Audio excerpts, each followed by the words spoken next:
Hello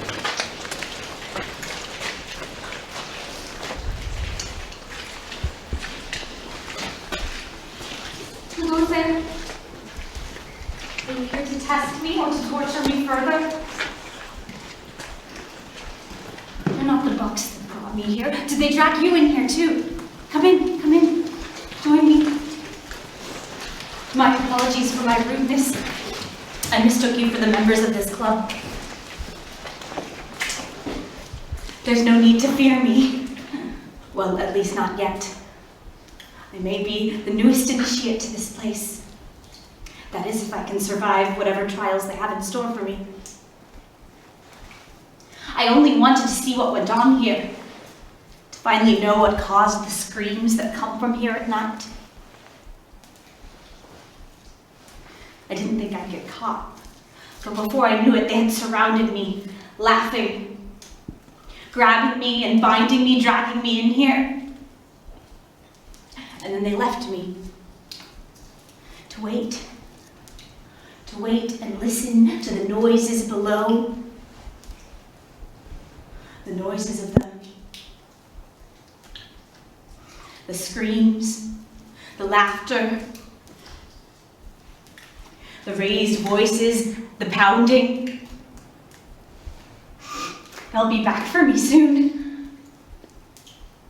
But now,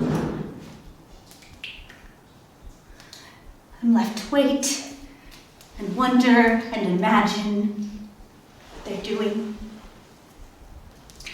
what they'll do to me. Would you be so kind as to untie me? I won't do you any harm, and these bindings are starting to itch. Thank you ever so much. I don't know how much longer I could have lasted with those on. I had heard the stories about this place. The dark rituals, the sacrifices in the name of Satan himself. They say that as part of their black masses, they capture and cage dozens of black cats. Each one is impaled on a spit and roasted above a fire, hissing and screaming until it perishes. And once this offering is complete, demonic spirits in the form of warped black cats come, and after 4 days of this death and torture, the Dark Lord himself appears in the form of a monstrous black cat with fiery eyes, and he bestows gifts upon his worshippers.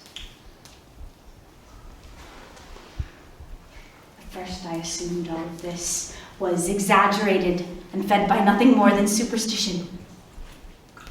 Until one night I saw it myself. I awoke from my bed to the sound of screeching of an animal in pain coming from this lodge. At first I was paralyzed with fear, but then I was overcome with a need to know what was going on. So I snuck out over the hills through darkness towards the horrific noises. And what I witnessed then would stay with me forever. A creature wreathed in orange flames burst through the doors of this lodge and disappeared into the forests. It was one of the black cats they had captured. I could hear its screams of anguish long after I could no longer see the light of it through the trees. Those screams still haunt me, but my curiosity only grew after that. Everyone I spoke to warned me not to come back here. They told me that it was dangerous to associate with these unnatural goings-on. But no matter how I tried, I couldn't stay away. There's something about this place. Something dark. It draws you to it. It intrigues me. All of it. I felt myself grow a deep desire to know more. Why? I don't know. Well, you've all felt it too. It's drawn all of you in here as well. Something dark in you has attracted you to this place, just like me. You can deny it, but I can see.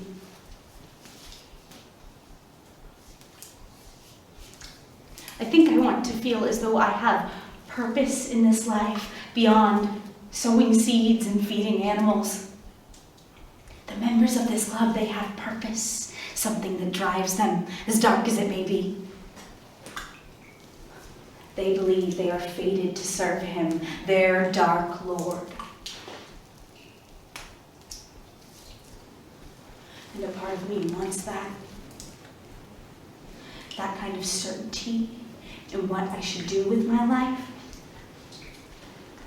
A moment of clarity where a sign from above, or possibly below, tells me what I should do. That way I can distance myself from having any responsibility if it all goes wrong. Or better yet, stop being so conflicted with my choices that it paralyzes me. Let someone else choose for me. That's what I thought I'd find here tonight. A way to rid myself of the uncertainty that has plagued me for so long. But now I think I may have made a mistake. I was so sure that this is what I needed, that this was what was going to save me, that this was the right choice.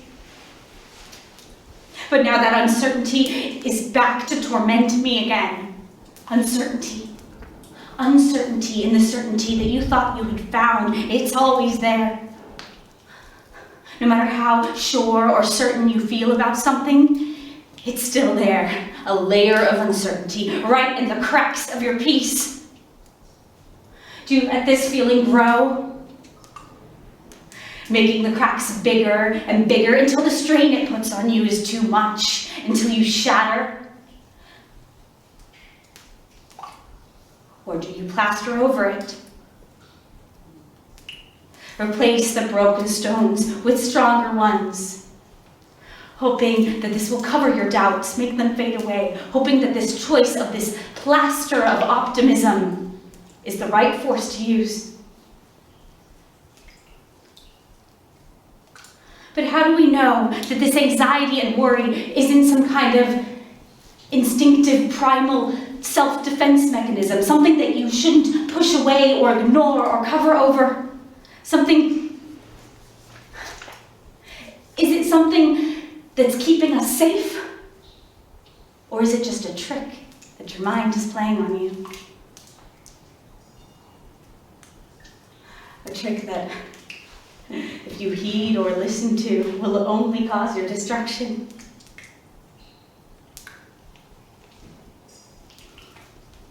And do we ever know? Are we destined to be caught between, stuck?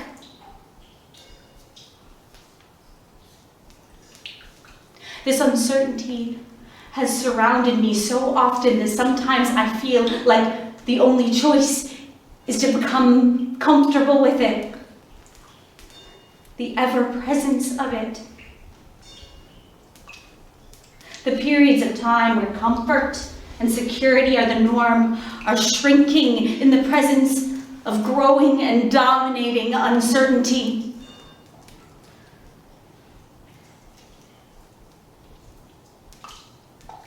So maybe I need to stop fighting it. Stop trying to run from it through this sludge of worry that slows us down and tries to paralyze us. And instead turn, face it, move towards it, let it take us, engulf us. That's why I came here tonight.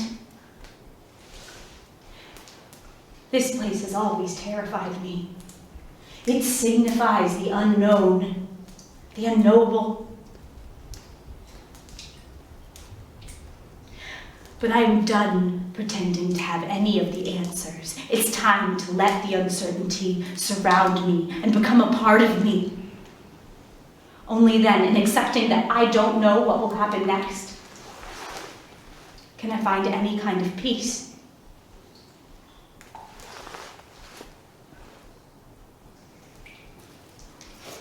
best be off with you.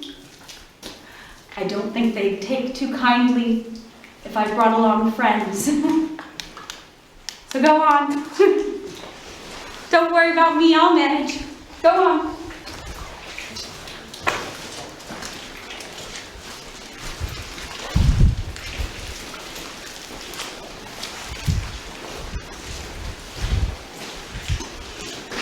You see.